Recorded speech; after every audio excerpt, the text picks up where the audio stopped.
Hello everyone, कैसे हो आप सभी। आई होप आप सभी बहुत अच्छे होंगे और आपकी परीक्षा की जो प्रिपरेशन है वो बहुत अच्छे से चल रही होगी। आप देख पा रहे होंगे अपने स्क्रीन के सामने जो कक्षा 8वीं की जो आपकी परीक्षा होने वाली 1 अप्रैल को, उसकी जो आपकी परीक्षा होने वाली उसका जो टाइम टेबल है, आपके टाइम टेबल में आपने देख लिया होगा कि 1 अप्रैल को आपके विज्ञान की पेपर होने वाला है। तो विज्ञान का जो पेपर होने वाला है उसका एकदम रियल, एकदम ओरिजिनल पेपर आपकी स्क्रीन के सामने आप अभी देख पा रहे होंगे।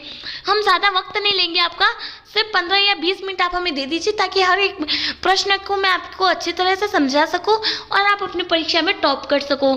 ठीक है बच्चों, बिल्कुल टेंशन मत लीजिएगा, चैनल को सब्सक्राइब कर दीजिएगा ताकि हर पेपर के आपके पास वीडियो पहुंच जाए और नोटिफिकेशन भी पहुंच जाए। बिल्कुल टेंशन नहीं लेनी है, आपके एग्जाम में बहुत अच्छे मार्क्स आने वाले, सारे वीडियो एंड तक जरूर से देखिएगा। तो चलो बिना किसी देरी के स्टार्ट कर देते, क्योंकि अब ज़्यादा वक्त नहीं है हमारे पास, कम से कम 1 या 2 महीने हमारे पास पड़े हैं। तो बस पढ़ लेते हैं प्रश्न। सबसे पहले, ईंधन के अपूर्ण दहन से कौन सी विषैली गैस विषैली गैस बनती है। ठीक है बच्चों, तो इनमें से कौन सी विषैली गैस बनती है आप मुझे बता दीजिएगा। ठीक है, घरों में कौन सा द्रव ईंधन काम आता है, कौन सा काम आता है इसमें, सीपीजी, क्या एलपीजी आएगा बच्चा, क्या आएगा एलपीजी। फिर ओके, आप वेनोम्यूलन को रोकने के लिए क्या सुझाव देंगे। तो इनमें से आप क्या देंगे वो बता। डिफॉरेस्टेशन को आप रोकने के लिए क्या सुझाव देंगे, कागज का पूर्ण चक्रण, कागज का पूर्ण उपयोग, शेविंग पेपर, उपयुक्त सभी, क्या आएगा बच्चों इसमें, उपयुक्त सभी आएगा। फिर आवृत्ति का मात्र है, इसमें आंसर आपका आ जाएगा यूनिट ऑफ फ्रीक्वेंसी। फ्रीक्वेंसी का क्या आ जाएगा बच्चों, यहाँ पे आपको बताना है। आवासीय क्षेत्रों में ध्वनि प्रदूषण कम करने हेतु आप अपने मित्रों को निम्न में से क्या सुझाव देंगे। इनमें से आप अपना कौन सा सुझाव देंगे अपने मित्रों को, ये बताना है। टेलीविज़न तथा रेडियो की ध्वनि प्रबलता कम करना, औद्योगिक मशीनों को शहर से दूर रखना, वाहनों के हॉर्न का उपयोग कम करना।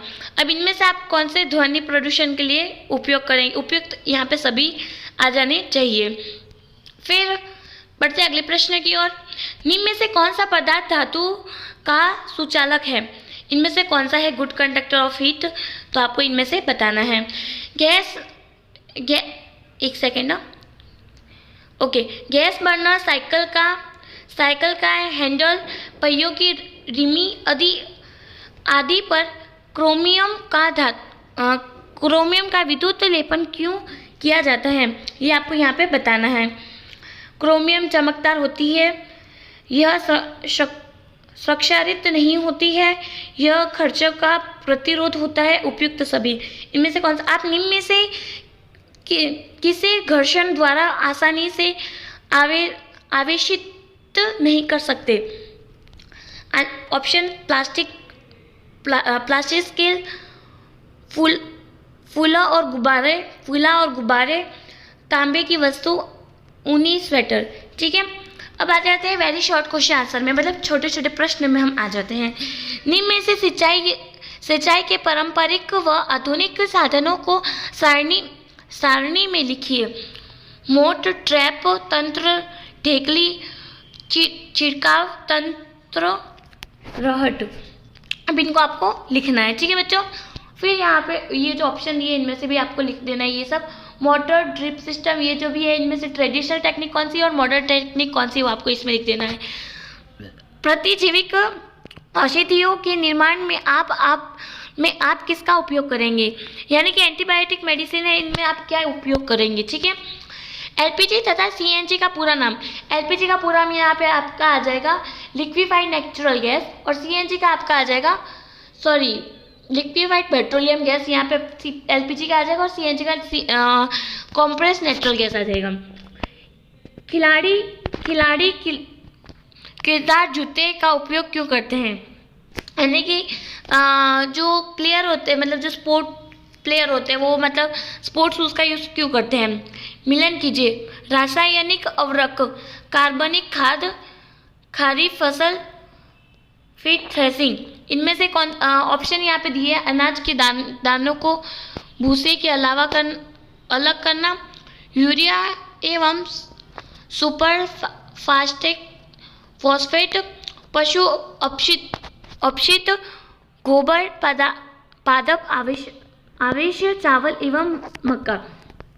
ठीक है बच्चों। नाइट्रोजन स्थिरीकरण में राइबोसोम जीवाणु का महत्व समझाएं। ठीक है बच्चों, यहाँ पे आपको महत्व समझाना। निम्नलिखित कथनों के सामने सत्य असत्य लिखे। जीवाश्म ईंधन समाप्त होने वाले संसाधन, यहाँ पे ट्रू फॉल्स आपको यहाँ पे बताने हैं। फिर कोयला व पेट्रोल असीमित संसाधन है।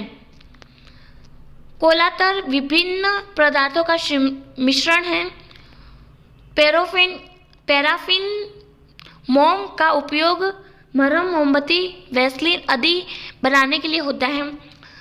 दहन और ज्वाला में कई दो अंतर, यानी कि दहन और इन दोनों में आपको दो अंतर बताने हैं। निम्न का आशय स्पष्ट कीजिए। रेड डाटा बुक, जीव विविधता, इन दोनों में से आपको करना है, यानी एक प्रश्न आपका होगा तो बच्चों 2 मार्क्स का।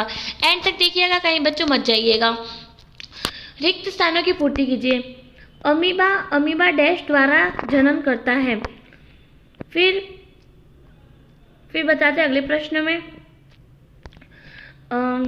अंडाणु एवं शुक्राणु का संलयन डैश कहलाता है। मनुष्य, गाय एवं कुत्ते आदि जंतु जो शिशु को जन्म देते हैं उन्हें डैश जंतु कहा जाता है। मुकुलन द्वारा जनन में होता है। ये आपके क्या बोलते हैं स्थान है, तो उसमें आपको जवाब देने हैं बच्चों। दाब और बल में